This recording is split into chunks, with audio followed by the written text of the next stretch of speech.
আচলতে যোৱা 3 ডিচেম্বৰৰ দিনাখন প্ৰতিবন্ধী দিৱসৰ দিনাখনে আমি ইয়াত এক কাৰ্যসূচী গ্ৰহণ কৰিছিলোঁ। পৰৱৰ্তী পৰ্যায়ত প্ৰধানমন্ত্ৰী অহাৰ দিনাখনো আমি কাৰ্যসূচী গ্ৰহণৰ ব্যৱস্থা গ্ৰহণ কৰিছিলোঁ, কিন্তু সেইদিনাখন পীযুষ হাজৰিকা ডাঙৰীয়াই এক পত্ৰযোগে আমাৰ বিষয়সমূহ সন্দৰ্ভত আলোচনা কৰিম বুলি এক লিখিত প্ৰতিশ্ৰুতি প্ৰদান কৰিছিলে। সেই প্ৰদানৰ পিছত অন্তত আজি তেখেতৰ বাসগৃহত অনুষ্ঠিত কৰিছিলে এক বৈঠক। এই বৈঠকত বিশেষকৈ যিহেতুকে ইলেকশ্যনলৈকে খুব কম সময় আছে, সেইবাবে খন্তেক সময়ৰ ভিতৰত কৰিব পৰা, খুব কম দিনৰ ভিতৰত কৰিব পৰা 3টা কামৰ বিষয়ে আমি বিশেষকৈ আলোচনা কৰিছিলোঁ। সেই 3টাৰ ভিতৰত আপোনাৰ প্ৰথমটো আছিলে যে যিহেতুকে আমাৰ পেঞ্চনটো মানে বন্ধ হৈ আছে, সেই পেঞ্চনটোৰ ক্ষেত্ৰত আমি কৈছিলোঁ যে আমাক পুনৰবাৰ দীনদয়াল দিব্যাংগ পেঞ্চন আঁচনিখন প্ৰৱৰ্তন কৰিব লাগে। এই ক্ষেত্ৰত তেখেতে এটা কথাই কৈছিল যে তেখেতে মুখ্যমন্ত্ৰীৰ লগত এই বিষয়ে আলোচনা কৰিব। আমি কৈ আছোঁ যে ছেকশ্যন 24 অনুসৰি যদি এটা আঁচনি ষ্টেটত চলি থাকে তাৰ পৰা 25% এক্সট্ৰা হ'ব লাগে, গতিকে সেই আঁচনিখন আমাক পুনৰ প্ৰৱৰ্তন কৰিব লাগে, আগতে চলি থকা আঁচনি। তেখেতে কৈছে যে এই ক্ষেত্ৰত তেখেতে মুখ্যমন্ত্ৰীৰ লগত কথা পাতিব। আমি কৈছোঁ যে এই মাহত নোৱাৰে, 2 মাহ পিছৰ পৰা দিয়ক, কিন্তু সেইখন দিয়াৰ ব্যৱস্থাটো আমাক কৰক, কাৰণ এখন আঁচনি চলি থকা আঁচনি এখন বন্ধ কৰিছে। দ্বিতীয়তে আছিলে আপোনাৰ যিহেতুকে অৰুণোদয় আঁচনিখনৰ ধনখিনি কৰ্তন কৰিছিলে, কিন্তু কিছুদিন আগতে যোৱা 27 জুলাইত বৈঠকতো তেখেতে এখন লিষ্ট দিব দিছিলে। সেই লিষ্টখন আমাৰ দিয়াৰ পিছতো কামখিনি নহ'ল। এইবাৰ তেখেতে কৈছে যে শীঘ্ৰে এই মাহৰ ভিতৰতে তেখেতে নিজাববীয়াকৈ উদ্যোগীভাৱে কৰি দিম বুলি কৈছে। আমি সেইখিনি পাম বুলি আশাবাদী।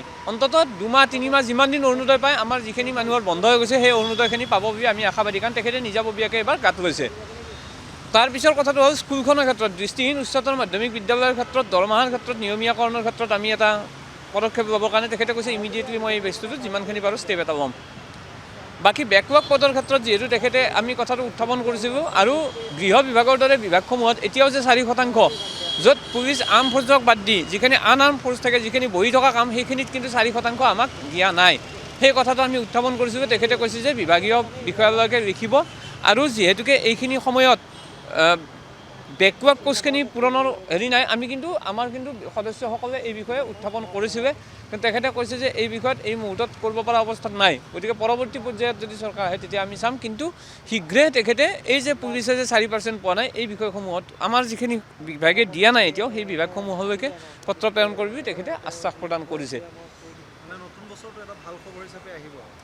আমি যেতিয়ালৈকে কাৰ্যকৰী নহয় তেতিয়ালৈকে ক'ব নোৱাৰোঁ, কাৰণ আপোনালোকে জানে যে এই বৈঠক অনুষ্ঠিত কৰাৰ কাৰণেই আজি ইমান দিন গ'ল, কিন্তু নাজানো আজি হঠাৎ তেখেতসকলৰ কি কুদৃষ্টি উদয় হ'ল। আমি আশা কৰিছোঁ যে 2026 বৰ্ষটোত 25-24 বৰ্ষৰ দৰে আন্দোলন নকৰি এক সমস্যাৰ মধ্যমেদি নতুন চৰকাৰখনো আহিব, আৰু নতুন চৰকাৰখনৰ কোনোবা এজনে ভালদৰে দায়িত্বভাৰ লৈ, কোনোবা এজন মানে যাৰ আমাৰ প্ৰতি সদয় থকা, যাৰ আমাৰ প্ৰতি গুৰুত্ব থাকিব, তেনেকুৱা এজন বিষয়া মানে মন্ত্ৰী হিচাপে মানে দায়িত্বভাৰ অৰ্পণ কৰিব, তেনেকুৱা এজন ব্যক্তিক। আৰু অনাগত দিনত আমি আজি যিখিনি কথা আলোচনা কৰিছোঁ এইখিনি আমি সফল হ'ব বুলি আমি আশাবাদী।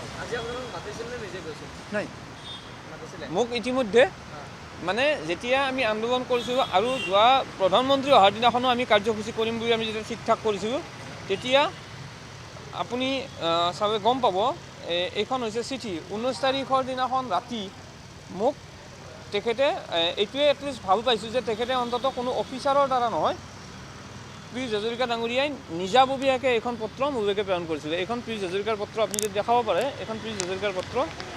পীযুষ হাজৰিকাই মোক নিপেন বজাৰকাৰৰ নামত তেখেতে কৈছিলে যে আমাৰ বিষয়সমূহ আলোচনা কৰিব বুলি তেখেতে নিজাববীয়াকৈ কৰিছিলে, কাৰণ আমি নিজে এতিয়ালৈকে যোৱাৰ কথা নাই। আৰু সেই অনুসৰিয়ে 29 তাৰিখৰ ভিতৰত হ'বলগীয়া আছিল, কিন্তু 29 তাৰিখে গৃহমন্ত্ৰী ডাঙৰীয়াৰ কাৰ্যসূচী থকাৰ কাৰণে 2 দিন দেৰি হ'ল, সেই বিষয়ে আমাক জনাইছিলে। আৰু যোৱাকালিও তেখেতে তেখেতৰ অফিচৰ পৰা তেখেতে মেছেজ দিছিলে, দি পেলাই আজিৰ দিনটোত 4 বজাত তেখেতসকলে মানে হেৰি কৰি 3 বজাত তেখেতসকলে এইটো ফিক্স কৰিছিলে। নহয়, আশ্বস্ত বুলি আমি যেতিয়ালৈকে নাপাওঁ, কাৰণ আমি যথেষ্টখিনি কষ্ট খালোতো আজিলৈকে। মানুহটো আশা আৰু ভাষাত জীয়াই আছে। আমিও আশা কৰিছোঁ যে এইবাৰ অন্ততঃ কিবা এটা হ'ব, কাৰণ আজি তেখেতে অন্ততঃ আজি এটা বস্তু আমি ভাল পাইছোঁ যে তেখেতে ৰেছপন্সটো আজি অলপ ভাল দিছে। ইয়াৰ আগত যদিও মিটিং হয়, মিটিঙৰ নামত মিটিং হয়, আৰু মিটিংবিলাকত কথা কোৱাৰ কোনো পৰিৱেশ নাথাকে। আজি অকল প্ৰতিবন্ধী সুৰক্ষা সংস্থা অসমৰ লগত দৃষ্টিহীন পৰিষদ আছিলে, আৰু অল BTAD আৰু মধ্য অসমৰ আমি ব্যক্তিসকল আছিলোঁ, কিন্তু বেলেগ তেনেকুৱা খেলি মেলি কৰা কোনো ধৰণৰ ব্যক্তি নাছিলে। কথাখিনি শুনিছে, ৰেছপন্সটো ভাল দিছে, কোনো ধৰণৰ মানে বেমেজালি হোৱা নাই। আগতে মিটিংবিলাক কৰাৰ নামত কিছুমান হোৱাই নোহোৱাই কিছুমান ব্যক্তি আহি পেলাই তাত চিঞৰ বাখৰ কৰি মিটিংখনৰ কোনো ধৰণৰ পৰিৱেশেই নোহোৱা কৰি দিয়ে। আজি কিন্তু সেই পৰিৱেশ নহয় যে, তাৰ কাৰণে আমি ধন্যবাদ জ্ঞাপন কৰিছোঁ। এই ধৰণে যদি অন্ততঃ আলোচনা অনুষ্ঠিত হয় তেতিয়াহ'লে অন্ততঃ আমি সফল হ'ম বুলি আশাবাদী। যিকোনো খবৰৰ বাবে যোগাযোগ কৰক আমাৰ এই নম্বৰত 9181 307 221।